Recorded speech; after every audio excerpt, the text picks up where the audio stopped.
Whispers of the Ancient Library. Take a deep breath with me and let your eyes close gently. Feel your body settling into this moment, into this space that belongs only to you.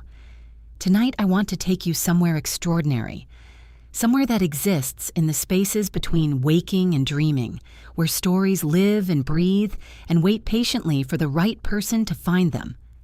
Imagine yourself standing before an enormous set of oak doors.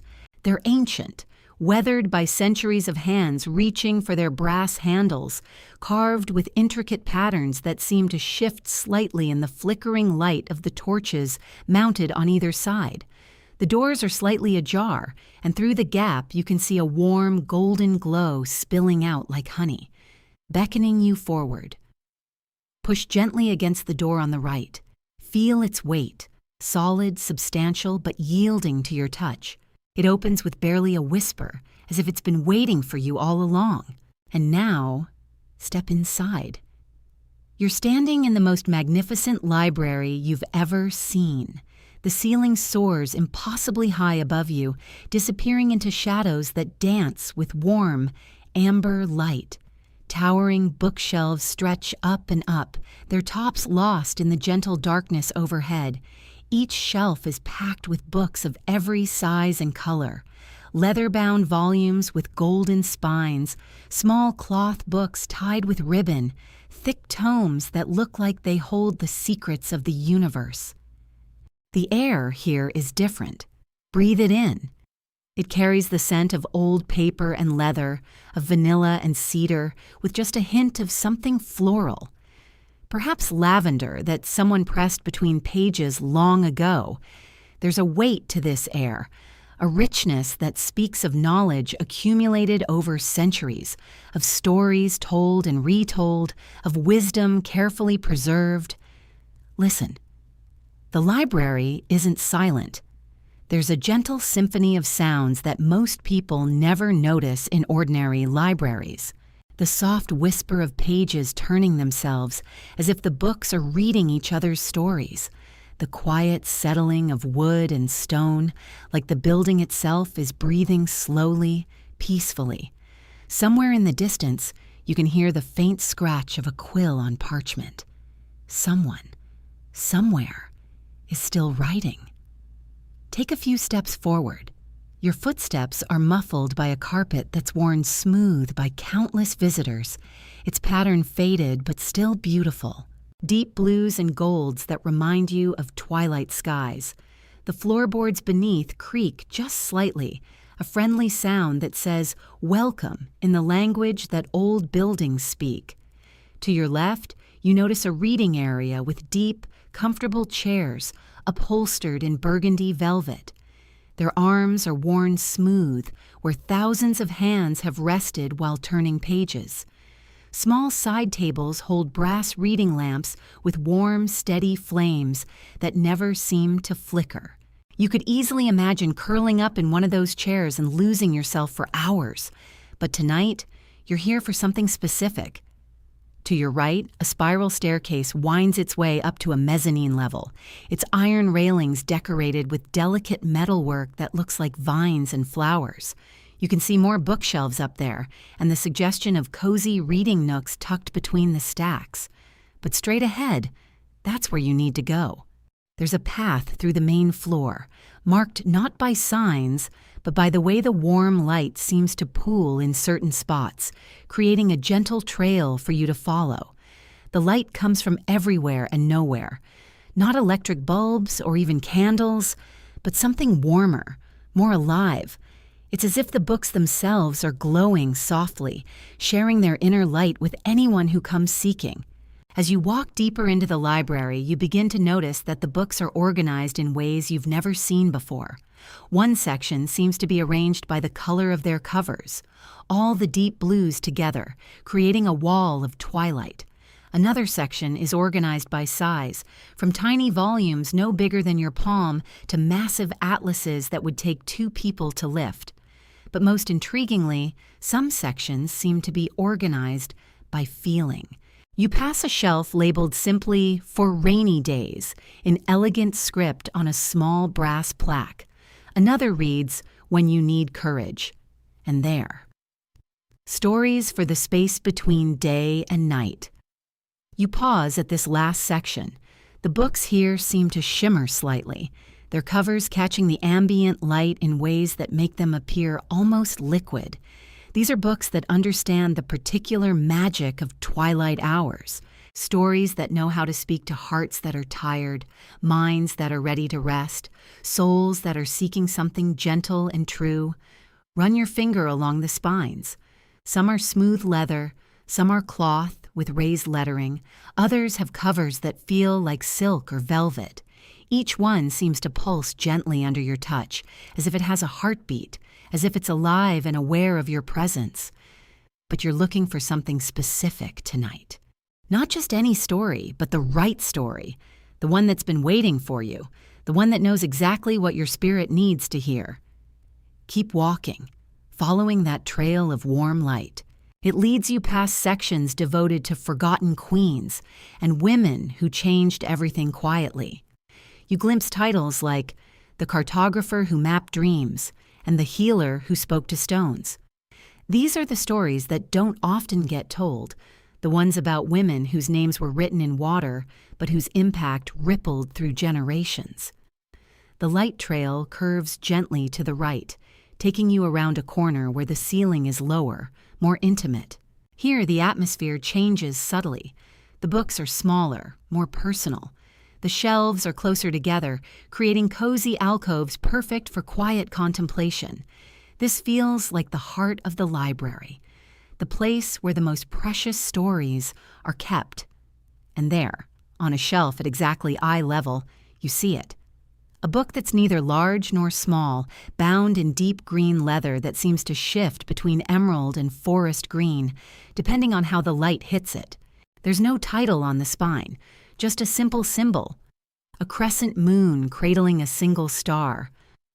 Your hand reaches for it almost without conscious thought. The moment your fingers touch the cover, you feel a gentle warmth spread through your palm and up your arm. This is the one. This is the story that's been waiting for you tonight. Carefully, reverently, you lift the book from its place on the shelf. It's perfectly weighted in your hands. Not too heavy, not too light. The cover is smooth under your fingertips, and when you open it, the pages release a soft sigh, as if the story inside is stretching and waking up, ready to be told once again. The pages are thick and creamy, with text written in elegant script that seems to glow faintly in the amber light. But more than that, as you hold the open book, you can feel the story itself stirring, preparing to unfold, to wrap around you like a soft blanket made of words and wonder. You look around for the perfect place to settle in with your chosen tale. Just a few steps away, you spot an alcove with a window seat, cushioned in midnight blue velvet. The window looks out onto, well, it's hard to say exactly what. Sometimes it seems like a moonlit garden, sometimes like a starry night sky, sometimes like gentle waves lapping at an unseen shore. The view shifts and changes like a living painting, but it's always peaceful, always beautiful. You settle onto the window seat, arranging the cushions behind you until you're perfectly comfortable. The book rests open in your lap, its pages glowing softly in the mystical light of this ancient library. Outside the window, whatever landscape exists, there seems to pulse gently with the same rhythm as your breathing. Slow, steady, peaceful. This is your sanctuary now. This quiet corner of an impossible library with a magical book full of stories that know exactly how to speak to your heart. Here, you can let go of everything you've been carrying. Here, you don't need to be anything other than exactly who you are in this moment. Someone ready to receive the gift of a story told just for you. The book in your lap seems to shimmer slightly, its pages rustling with anticipation. The story is ready to begin, and so are you. Seneca, the Emerald Atlas. You take a deep breath and open the emerald-clasped book. The pages feel warm beneath your fingertips, as if they've been waiting in sunlight just for you. As you turn to the first page, golden letters begin to appear across the cream-colored paper, writing themselves in elegant script as you watch. "Welcome, dear reader," the words form before your eyes, "to the emerald atlas of forgotten journeys."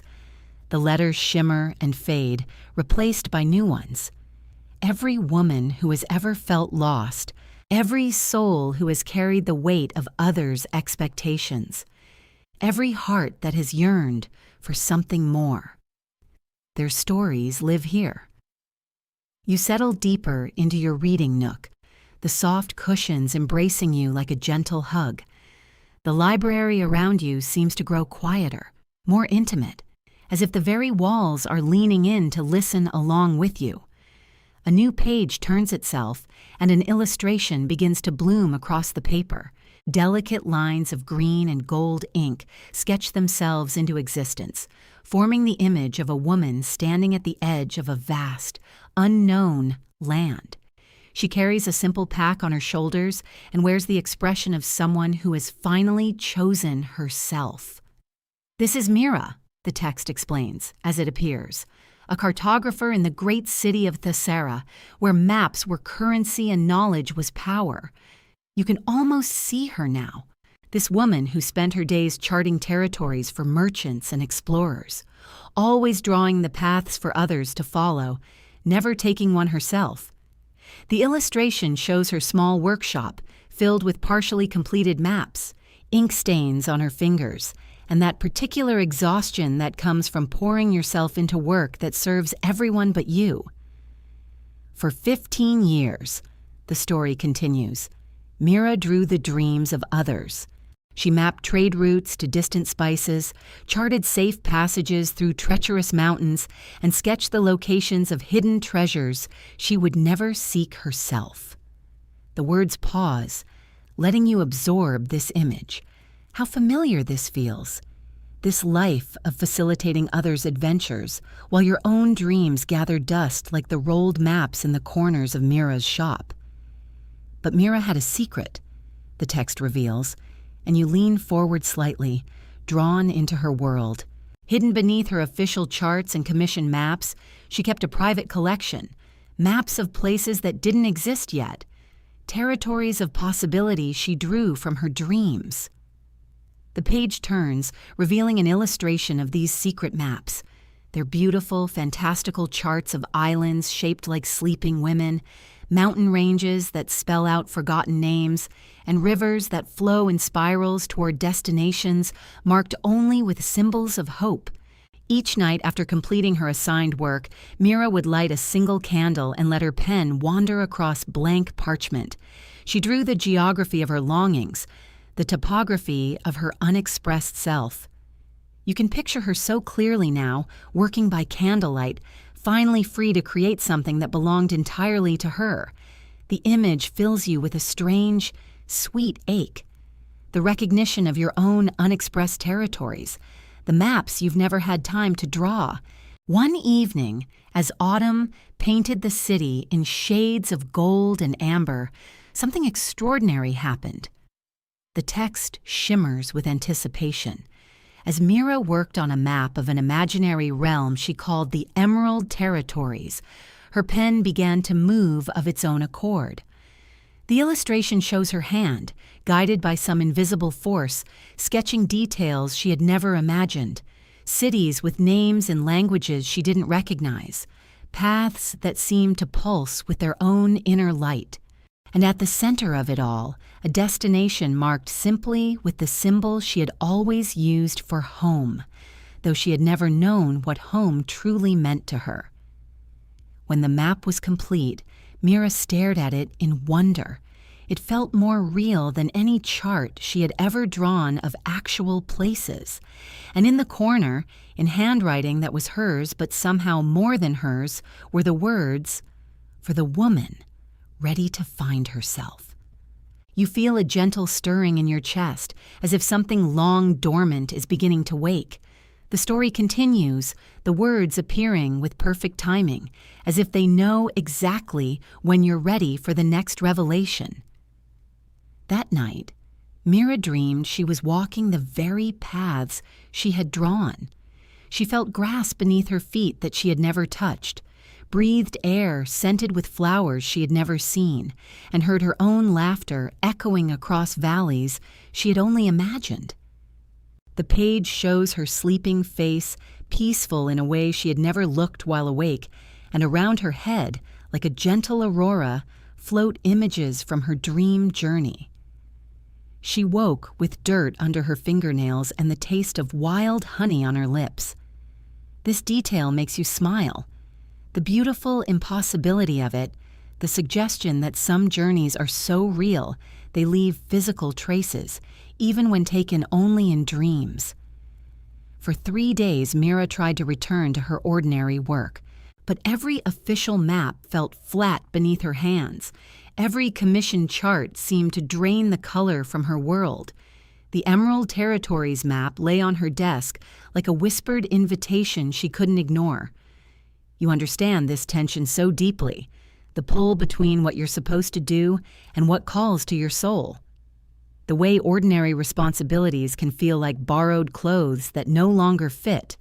On the 4th morning, Mira made a choice that surprised even her. The text pauses, building gentle suspense. She packed her few precious belongings, left a note for her apprentice explaining the business, and walked out of Thesara carrying nothing but her dream map and the growing certainty that some territories can only be explored by those brave enough to leave the known world behind. The illustration shows her silhouette against the dawn, walking toward a horizon that seems to shimmer with possibility. There's something in her posture that speaks of fear, transformed into determination, of a woman finally choosing her own adventure. As she reached the city gates, the Emerald Territories map in her pack began to glow with a soft, warm light. The paths she had drawn in candlelit solitude were becoming real with each step she took toward them. You can almost feel that glow yourself, the way hope feels when it finally finds courage to act upon it. And so began the greatest cartographic expedition in the history of any world, the mapping of a woman's true self. The page turns to reveal a larger illustration, Mira standing at the entrance to a realm that defies ordinary description. Rolling hills of emerald grass stretch toward mountains that seem carved from precious stones. The sky holds 3 moons, and the very air appears to sparkle with stardust. But this, dear reader, is only the beginning of Mira's story. The text whispers across the bottom of the page, for the Emerald Territories hold secrets that will transform not only how she sees the world, but how she sees the magnificent, unexplored country of her own heart.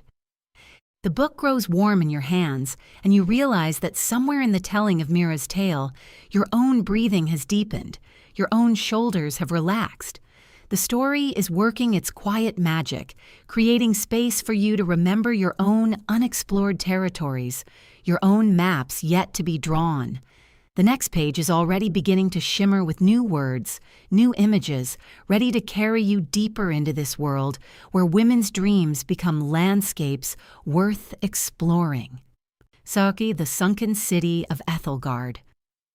As you turn to this new page, the emerald leather seems to pulse gently beneath your fingers, and there, in elegant script that catches the library's golden light, you see the title that calls to you tonight, The Sunken City of Ethelgard. Even the name carries something peaceful within it, something that speaks to the part of you that remembers what it feels like to belong somewhere completely, to be held by a place that asks nothing of you except that you exist within it. The first lines begin to appear, as if written by an invisible hand that knows exactly what your heart needs to hear. There was once a city that understood the art of being, rather than the exhaustion of becoming. Ethelgard, they called it, which in the old tongue meant noble garden by the sea. But those who lived there knew it by a simpler name. They called it home. You can almost see it as the words paint themselves across your mind. a city built not of harsh stone and sharp angles, but of curved walls that followed the natural flow of the coastline, buildings that seemed to grow from the earth itself, their walls the color of sea glass and morning mist. The women of Ethelgard were known throughout the ancient world, not for what they produced or achieved, but for how they moved through their days. They walked as if the very ground blessed their steps. They spoke as if their words were gifts rather than weapons. They loved as if love were as natural and necessary as breathing. Something in your chest begins to soften as you read, recognizing perhaps an echo of who you might be if the world asked less of you, if you could simply exist without constantly proving your worth. The book continues, and you find yourself sinking deeper into your perfect reading nook, the cushions seeming to mold themselves around you like a gentle embrace. The city was built around a great harbor where the water was so clear you could see straight to the bottom, even at its deepest points. Ships would arrive from distant lands, their captains weary from long voyages and harsh negotiations in other ports. But in Ethelgard, the very air seemed to exhale the tension from their shoulders.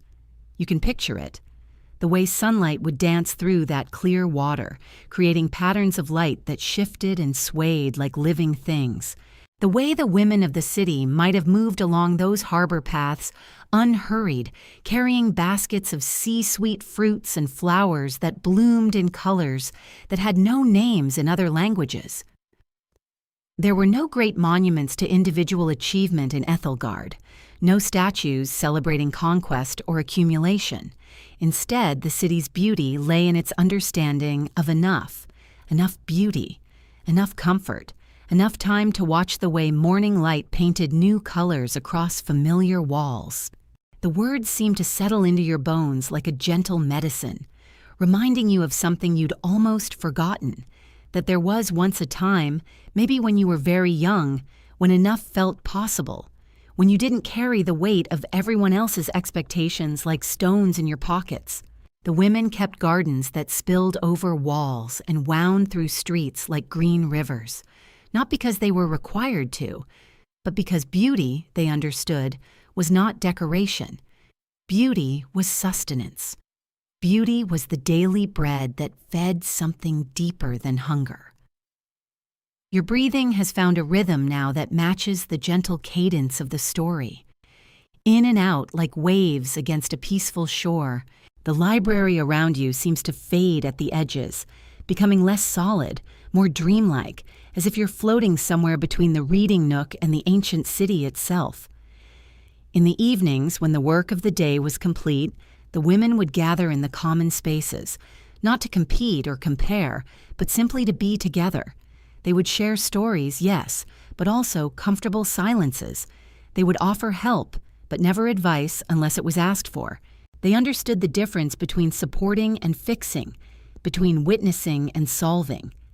Something deep in your heart recognizes this, the dream of being seen without being judged, of being held without being managed, of existing in a space where your presence alone is enough contribution. The book's pages seem to turn themselves now, the story flowing like a gentle current, carrying you deeper into this world where women were allowed to simply be. The children of Ethelgard grew like wildflowers, tended but not controlled, guided but not forced into shapes that served others' visions of what they should become. The daughters learned not just skills, but the deeper art of listening to their own inner compass. The sons learned that strength could be gentle, that power could be shared rather than hoarded.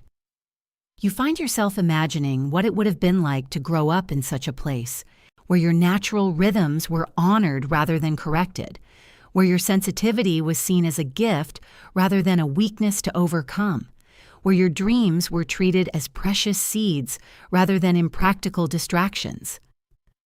The city prospered, but not in the way other cities measured prosperity. They prospered in laughter that came easily, in sleep that was deep and restorative, in work that felt like expression rather than obligation, in love that was freely given and gratefully received. The golden light in the library seems to grow softer, more diffuse, as if it too is being influenced by this story of a gentler way of being. You notice that your shoulders have dropped, that your jaw has unclenched, that somewhere in the reading of these words, you've begun to remember what relaxation actually feels like. For generations, Ethelgard existed as a kind of answer to a question the rest of the world had forgotten how to ask. What would happen if we built our lives around what nourished us rather than what was expected of us? What would happen if we measured our days by how much peace we created rather than how much we accomplished? The question hangs in the air, like incense, not demanding an answer, but offering itself as a gentle possibility, a different way of thinking about the shape of a life well lived. But the world beyond Ethelgard was changing, growing harder, more demanding, more convinced that struggle was the only path to worth. And slowly, like a tide that rises so gradually you don't notice until your feet are wet, the pressures of that outer world began to seep into the peaceful city.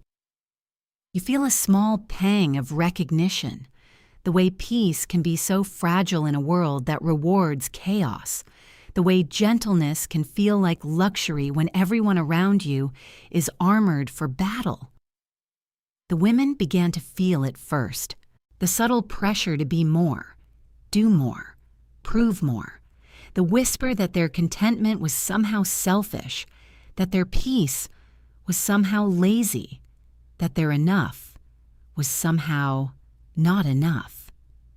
The words touch something tender in you, the familiar ache of a world that takes your caring and asks for more. That takes your giving and calls it insufficient. That takes your love and treats it as the starting point for negotiation rather than the gift it is. And as the page turns again, you sense that this story of the sunken city is really a story about something much closer to home. Something about the parts of yourself that you've had to submerge just to survive in a world that doesn't always know how to receive gentleness. But here, in this perfect reading nook, with this magical book in your hands, you can feel those submerged parts of yourself beginning to rise again, like air bubbles floating up from some deep, peaceful place within you. Descending into the depths. As you continue reading, your eyes growing heavier with each word, the emerald pages reveal the next part of Mira's extraordinary journey. The one that would take her beneath the surface of everything she thought she knew about herself. You see, after Mira had walked through those rolling hills toward Ethelgard, after she had witnessed that ancient city of gentle contentment, she found herself standing at the edge of a vast, impossibly blue ocean. The water stretched endlessly before her, its surface catching the light like scattered diamonds. And somehow, she knew. She knew that her journey wasn't meant to end on solid ground. The Emerald Book describes how Mira stood there on that pristine shore, feeling the salt air fill her lungs. She had spent so many years mapping other people's dreams, charting territories that belonged to everyone but herself. And now she was being called to explore the deepest territory of all, the ocean. Not just any ocean, but the vast inner sea that exists within each of us, the place where our truest selves wait patiently, sometimes for decades, to be discovered. As you read these words, you can almost feel that same salt breeze on your own skin, can almost hear the gentle rhythm of waves meeting shore. Your breathing naturally begins to match that eternal pulse, in and out. Like the tide itself, Mira knew, without knowing how she knew, that somewhere beneath those crystalline waters lay another city. Not Ethelgard, but something even more ancient. Something that had been calling to her long before she ever drew her first map. So she became a diver. The book describes how she learned to move through water like she had once moved through dreams, with purpose, but also with complete surrender.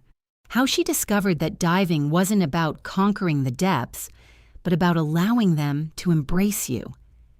And as you read about Mira's first descent, you find yourself sinking deeper into your own perfect comfort, deeper into the soft embrace of this reading nook, deeper into the gentle current of this story that seems to know exactly where it needs to carry you.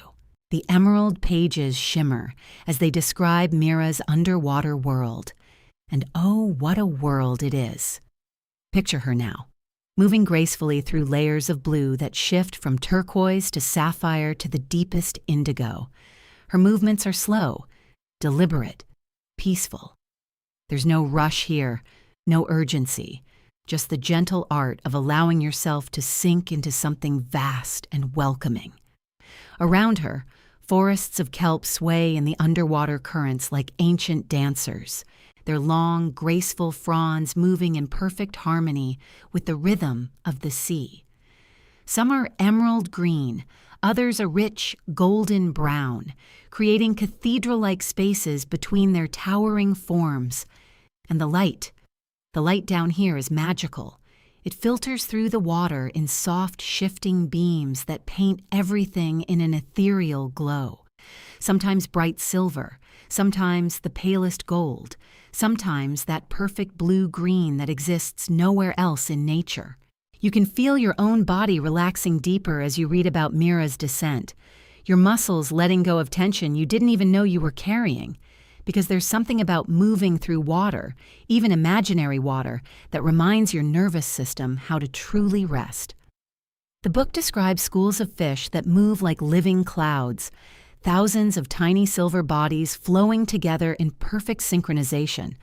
They part gently around Mira as she passes, creating shimmering pathways through their midst, then reform behind her as if she were simply another natural current in their underwater world. And everywhere there are lights.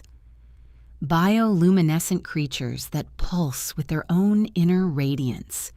Jellyfish like living lanterns, their translucent bells trailing ribbons of soft phosphorescence, tiny organisms that sparkle like underwater stars, creating constellations in the depths that mirror the night sky far above.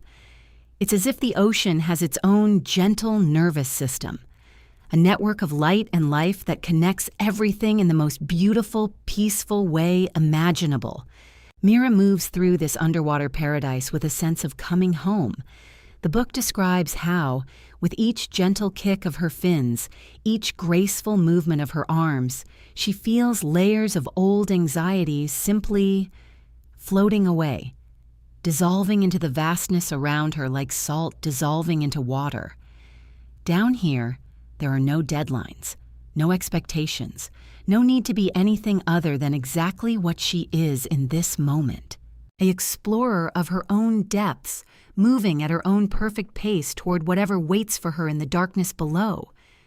The pressure of the water isn't uncomfortable. It's embracing. Like the ocean itself is holding her, supporting her, reminding her that she doesn't have to hold herself up anymore.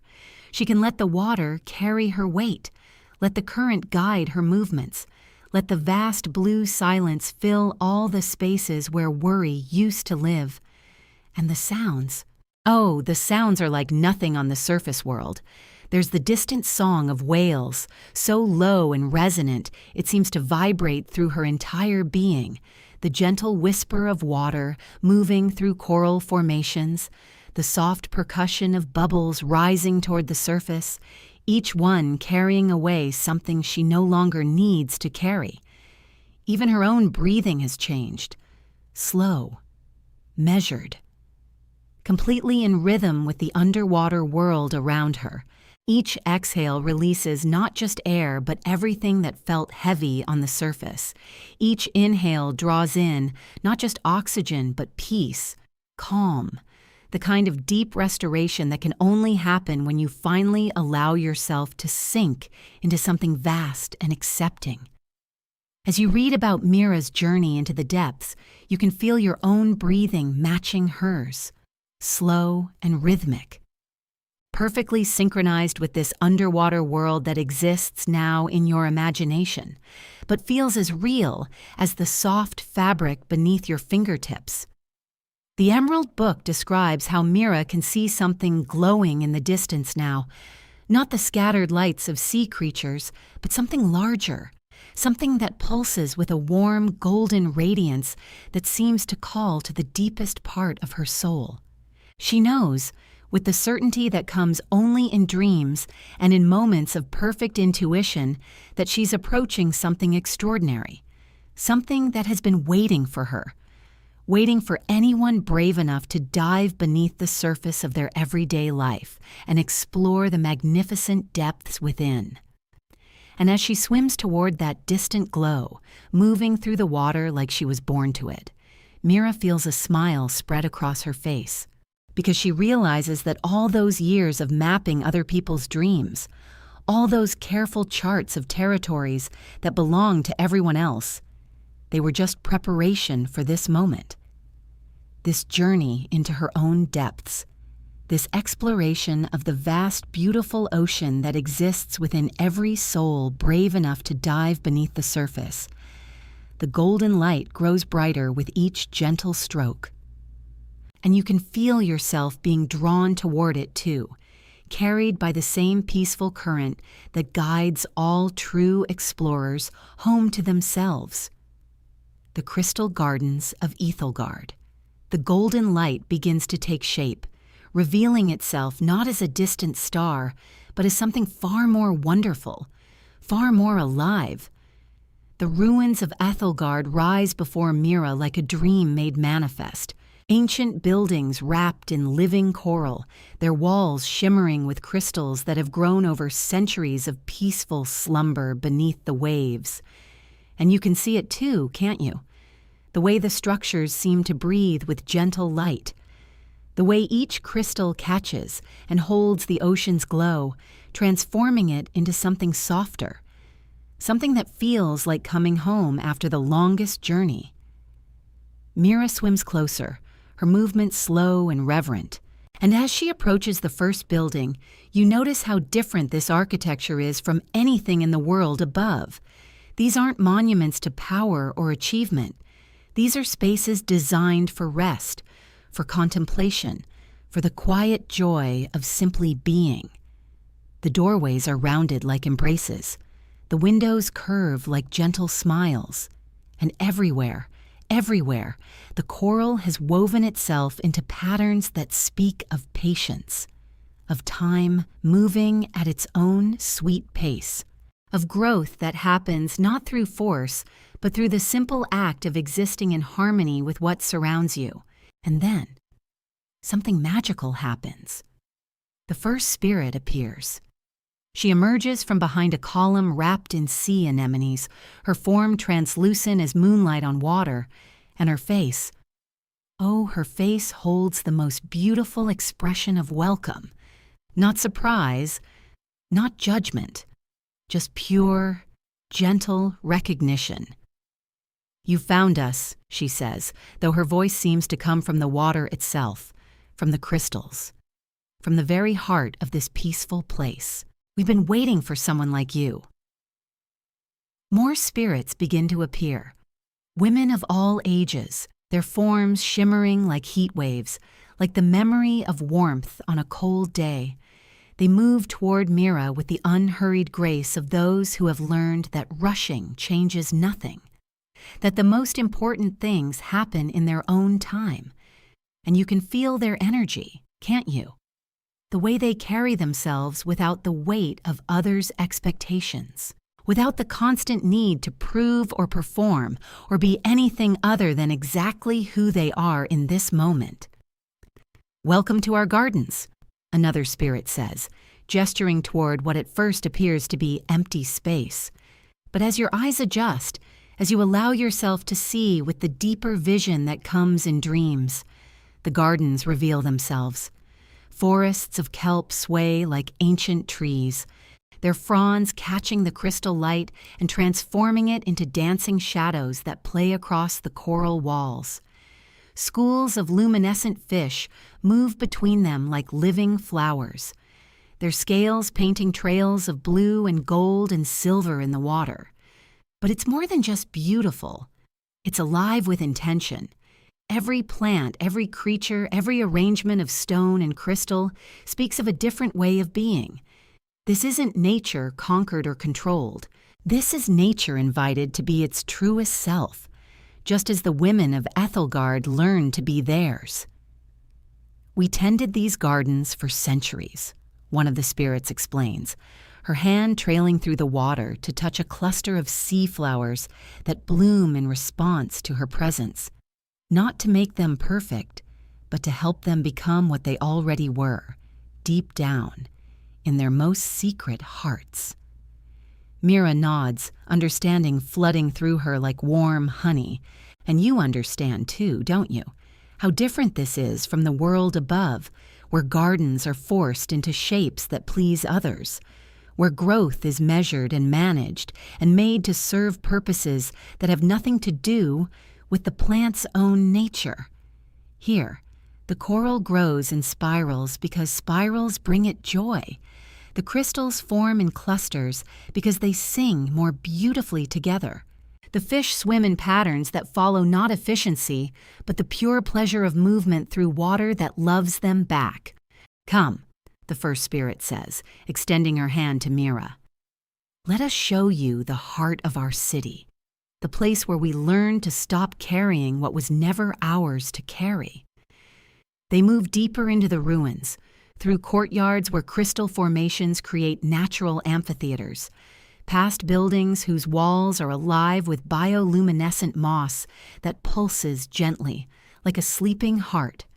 And with each turn, each new vista, you can feel something shifting in your own chest, some tight knot beginning to loosen, some burden you didn't even realize you were carrying starting to dissolve into the peaceful water that surrounds you. Because this is what the women of Ethelgard discovered, isn't it? That there's another way to live, another way to be, one that doesn't require constant vigilance or endless performance or the exhausting work of managing everyone else's emotions. We learned, one of the spirits whispers, that the ocean doesn't ask the fish to swim faster. The crystals don't demand that the light shine brighter. Everything here exists in its own perfect rhythm, including us, including you. The procession moves slowly through underwater plazas where the spirits once gathered, not to solve problems or fix things or make everything better, but simply to witness each other, to see and be seen without the need for improvement or change. And you can imagine it, can't you? What it would feel like to exist in such a space. To be surrounded by beings who understand that your worth isn't tied to your productivity, that your value doesn't fluctuate based on how well you're managing everyone else's needs. The crystal gardens stretch out before you, endless and patient and utterly, completely at peace. The Song of the Deep. As Mira moves deeper through the crystal gardens, she begins to notice something else. Something beyond the gentle light and the swaying fronds, a sound that seems to come from the very heart of the underwater city itself. It's barely perceptible at first, like the whisper of water over stone, or the distant memory of a lullaby once heard in childhood. But as she continues forward, drawn by an invisible current of curiosity and peace, the sound grows clearer, more distinct. It's singing. But unlike any singing she has ever heard before, the melody seems to rise from the coral walls themselves, from the crystal formations that pulse with their soft, eternal light, from the very water that surrounds her like a gentle embrace. It's as if the city itself has found its voice, and that voice is offering comfort to any soul brave enough to dive this deep, to journey this far from the surface world of endless demands. Following the sound, Mira discovers a passage she hadn't noticed before, an archway carved from what appears to be a single, massive pearl, its surface iridescent and welcoming. The singing grows stronger here, more layered. as if multiple voices have joined together in perfect, effortless harmony. She passes through the archway and finds herself in a chamber unlike anything she has seen, even in this magical place.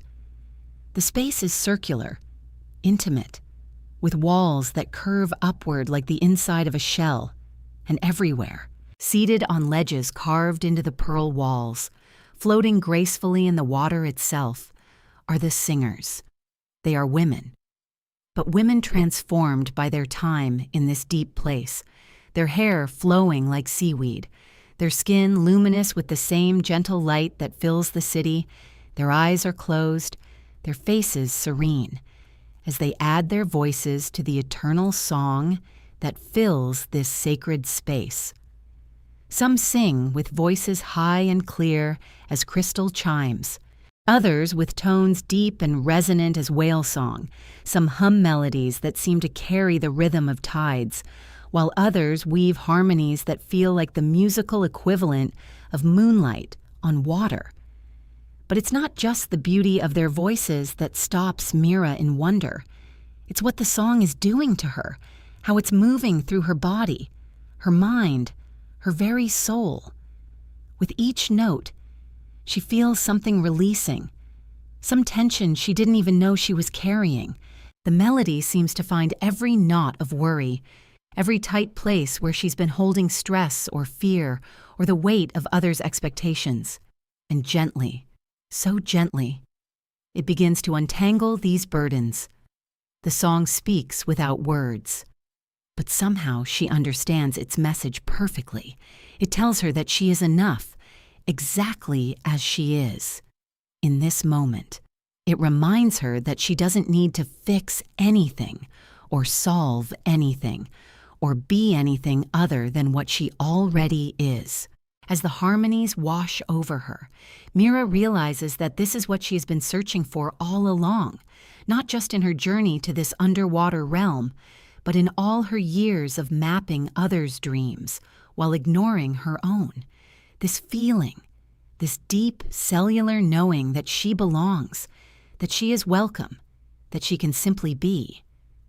One of the singers, a woman whose hair seems to contain actual starlight, opens her eyes and looks directly at Mira.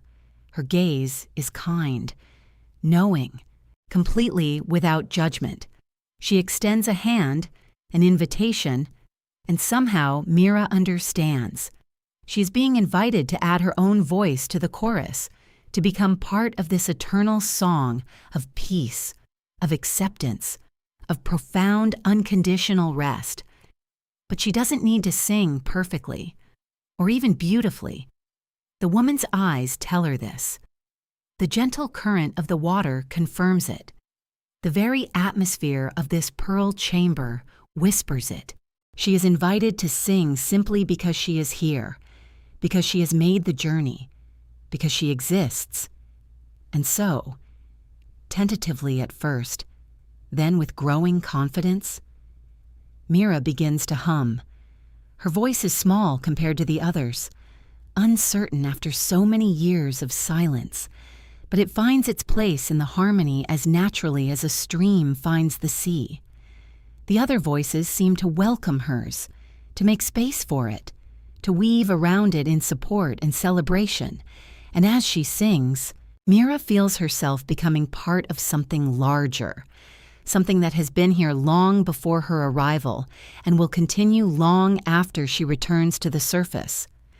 The song has no beginning and no end. It simply is, like breath, like heartbeat, like the eternal rhythm of waves against shore, and in joining it, even briefly, Mira discovers what it means to truly rest, not just her body, but her mind, her spirit, all the parts of herself that have been working so hard for so long. Here in this chamber, surrounded by voices that ask nothing of her except her presence, she finally understands what the spirits in the crystal gardens were trying to show her. This is what it looks like to exist without pressure, to contribute without strain, to be part of a community that values being over doing. the song continues, endless and patient, carrying her deeper into peace, deeper into rest, deeper into the profound understanding that she is, and always has been, exactly enough. Returning to the surface, and as the song wraps around her like the softest current, Mira feels something shifting, something calling her gently upward, not away from this peace, but carrying it with her, like a pearl held close to her heart. The voices of the chorus begin to fade, not disappearing, but becoming part of her, woven into her breath, into the rhythm of her heartbeat, and she finds herself rising, slowly, gracefully, through the crystal gardens where the spirits still tend their glowing flowers, their gentle faces turned toward her with such love, such understanding, as if they are saying, "Take this with you, this knowing that you are enough, exactly as you are." The kelp forests part before her like curtains of green silk, swaying in their eternal dance, and the bioluminescent creatures that guided her down now escort her upward, their soft lights pulsing in harmony, creating a constellation of peace around her, reminding her that beauty exists without effort, that wonder unfolds without force, that some of the most profound gifts come simply from being present, from allowing, from receiving.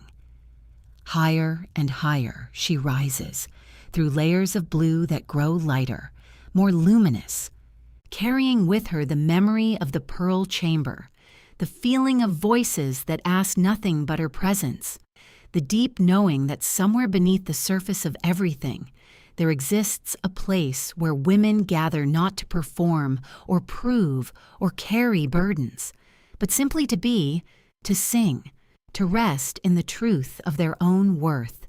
And you, dear one, you are rising with her, feeling that same gentle ascent, that same soft movement toward the surface, carrying with you everything you discovered in those depths, the peace of the crystal gardens, the acceptance of the singing voices, the profound relief of setting down, finally setting down, all the things that were never yours to carry. The water grows warmer around you, lighter, filled with dancing particles of gold that catch the light filtering down from above, and you realize that you are not leaving the peace behind. You are bringing it with you. It lives in you now. This understanding that there is another way to be in the world, a way that honors your rhythm, your needs, your right to exist without constantly proving your worth. The Emerald Book rests gently in your hands, its pages glowing with the stories of all the women who found their way to these depths, who discovered that rest is not earned but given, that peace is not a reward for good behavior, but a birthright, a gift that was always waiting, always available, always yours to claim. And as you feel yourself moving closer to the surface, closer to the gentle boundary between sleep and waking, you carry with you Mira's journey, Ethelgard's wisdom, the chorus of voices that sang you into such deep rest, knowing that these are not just stories, but truths, ancient truths about what it means to be a woman in this world, about the courage it takes to choose rest over productivity, presence over performance, being overdoing.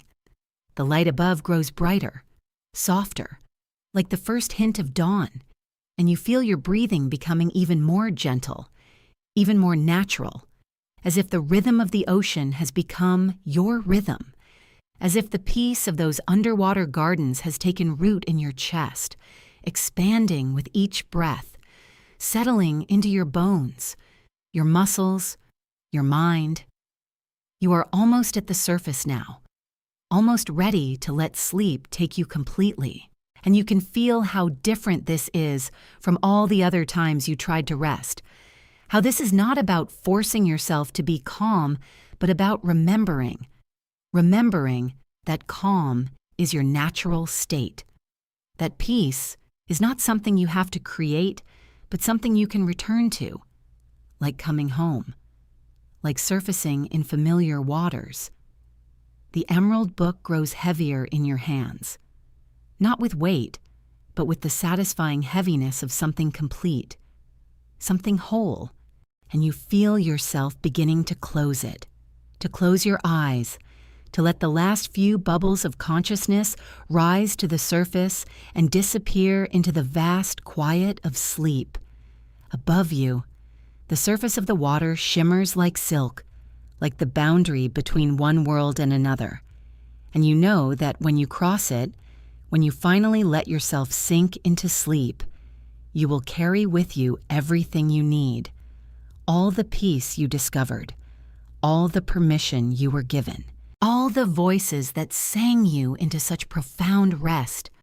And so you rise, gently, peacefully, carrying the emerald territories in your heart, carrying Ethelgard's wisdom in your breath, carrying the Pearl Chamber's song in your dreams, knowing that you have found what you came looking for. Not just rest, but recognition. Not just sleep, but the deep understanding that you are, and always have been, and always will be, exactly enough. And as you cross that shimmering surface between waking and sleeping, between story and dream, between holding on and letting go, you sink into the softest darkness, surrounded by love, surrounded by peace, surrounded by the eternal song of women who know, who have always known. That rest is sacred, that you are sacred, that this moment of surrender is not an ending, but a beginning, a return to the truth that lives beneath everything, the truth that you are enough. You are safe. You are deeply, profoundly, eternally loved.